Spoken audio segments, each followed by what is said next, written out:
Hello everyone, myself Vikas Singh. Today I will explain you the first poem of UP Board Class 10, The Fountain. The Fountain means फवारा. So direct इसके stanza पे आते हैं. The first stanza, into the sunshine, full of light, leaping and flashing from morn till night. Into the sunshine means जब फवारा सूर्य के प्रकाश में होता है तो वह पूरी तरीके से रोशनी से भरा होता है, full of light. Leaping and flashing, leaping मतलब वह चमकदार, फ्लैशिंग मतलब चमकदार, एंड लीपिंग मतलब उछलता कूदता है. फ्रॉम मॉर्न टिल नाइट यानी कि सुबह से लेकर रात्रि तक वह प्रकाश से पूरी तरीके से भरा होता है. एंड लीपिंग एंड फ्लैशिंग यानी कि वह चमकदार और उछलता कूदता हो प्रतीत होता है सुबह से लेकर रात्रि तक. नेक्स्ट पैरा देखते हैं. Into the moonlight, whiter than snow, waving so flower like when the winds blow.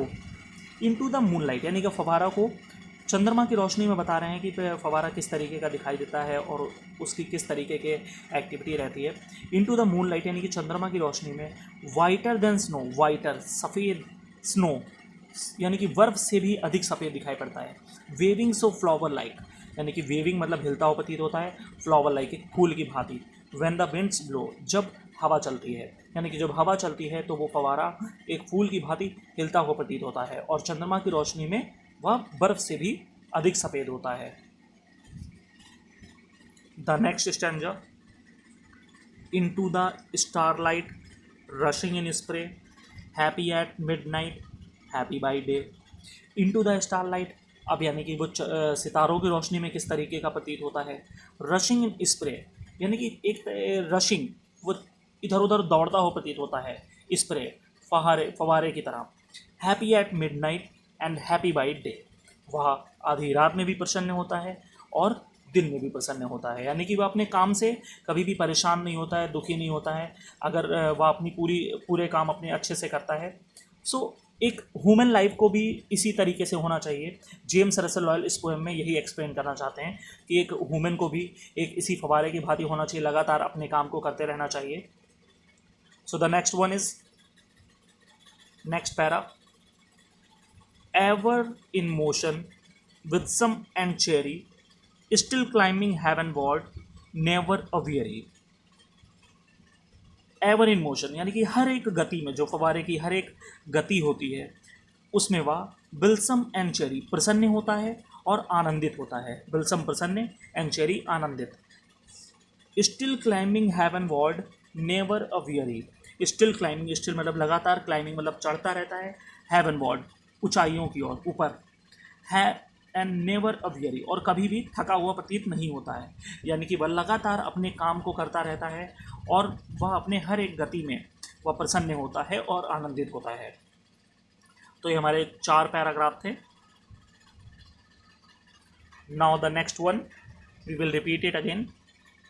यानी कि वह सूर्य की रोशनी में वह पूरी तरीके से प्रकाश से भरा होता है, उछलता है, कूदता है और चमकदार होता है सुबह से लेकर रात्रि तक. The next one. Into the moonlight, whiter than snow यानी कि वह चंद्रमा की रोशनी में बर्फ से भी अधिक सफ़ेद होता है और वह एक फूल की भांति हिलता हुआ प्रतीत होता है जब हवा चलती है. सितारों की रोशनी में वह चारों तरफ भागता हुआ प्रतीत होता है, हैप्पी एट मिडनाइट और वह आधी रात में भी प्रसन्न होता है और वो दिन में भी प्रसन्न होता है. वह अपनी हर एक गति में प्रसन्न होता है और आनंदित होता है और लगातार ऊंचाइयों की ओर बढ़ता रहता है और वह कभी भी थका हुआ नहीं होता है. तो ये हमारे 4 पैराग्राफ थे. The next paragraph. Glad of all weathers, still seeming best, upward और downward, motion thy rest. So glad of all weathers यानी कि ग्लैड मतलब वह प्रसन्न होता है, ऑफ ऑल वेदर्स हर एक मौसम में, हर एक सीज़न में वह प्रसन्न होता है फवारा. स्टिल सीमिंग बेस्ट और हर एक मौसम में वह अपना बेस्ट देता है, अपना सर्वोत्तम देता है. यानी कि वह जो भी कोई मौसम हो, सर्दी का, गर्मी का, कोई भी मौसम हो, वह कभी भी परेशान नहीं होता है अपने काम से, वह हमेशा अपना सर्वोत्तम देता है। अपवर्ड और डाउनवर्ड मोशन थाई रेस्ट, यानी कि जब वह ऊपर की ओर जाता है और जब वह नीचे की ओर आता है, उसी में मोशन थाई रेस्ट, उसी में उसका आराम होता है। यानी कि जब फवारा ऊपर की ओर जाता है और जब नीचे की ओर आता है, उसी में वह आराम करता है, वही उसका आराम होता है। The next one is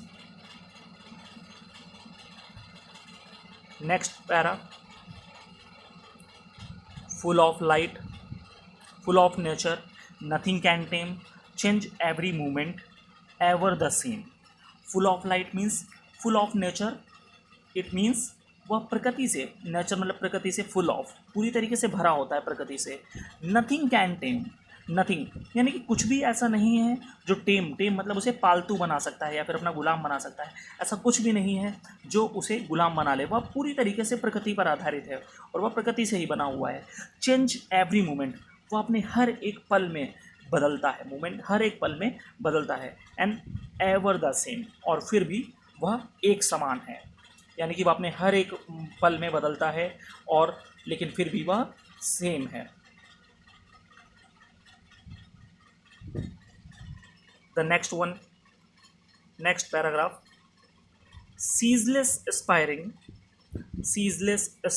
ceaseless content, darkness or sunshine, thigh element, right? Ceaseless means होता है लगातार, लगातार यानी कि लगातार। एस्पायरिंग मतलब होता है ऊपर की ओर उठते जाना, लगातार वह ऊंचाइयों की ओर उठता जाता है, लगातार वह आगे की ओर बढ़ता जाता है। सीजलेस कंटेंट, और लगातार वह अपने काम की ओर बढ़ता रहता है, हमेशा वो निरंतर काम करता रहता है। कंटेंट मतलब निरंतर, सीजलेस लगातार।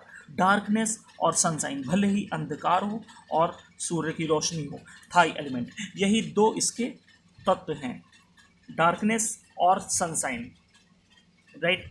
सीजलेस एस्पायरिंग मतलब लगातार ऊंचाइयों की ओर बढ़ते जाना, सीजलेस कंटेंट लगातार निरंतर काम करते रहना, डार्कनेस और सनशाइन यानी कि अंधकार हो या सूर्य की रोशनी हो, यही इसके दो तत्व हैं। थाई एलिमेंट, एलिमेंट मतलब होता है तत्व। The next paragraph and the last paragraph, glorious fountain let my heart be fresh changeful constant upward like थी।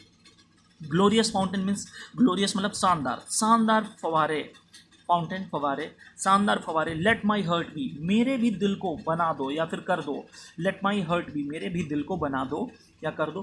फ्रेश, फ्रेश मतलब ताज़ा, चेंजफुल परिवर्तनशील, और कांस्टेंट मतलब होता है स्थिर, यानी कि मेरे भी दिल को अपनी तरह ताज़ा, परिवर्तनशील और स्थिर बना दो। अपवर्ड लाइक थी, जैसे कि तुम हो, यानी कि शानदार फवारे मेरे भी दिल को बना दो, फ्रेश चेंजफुल कांस्टेंट ताज़ा, परिवर्तनशील और स्थिर, अपने जैसा। अपवर्ड लाइक थी, अपवर्ड लाइक थी मतलब अपने जैसा। This poem is finish, the fountain. If you have any doubts ask in comment section. All the best.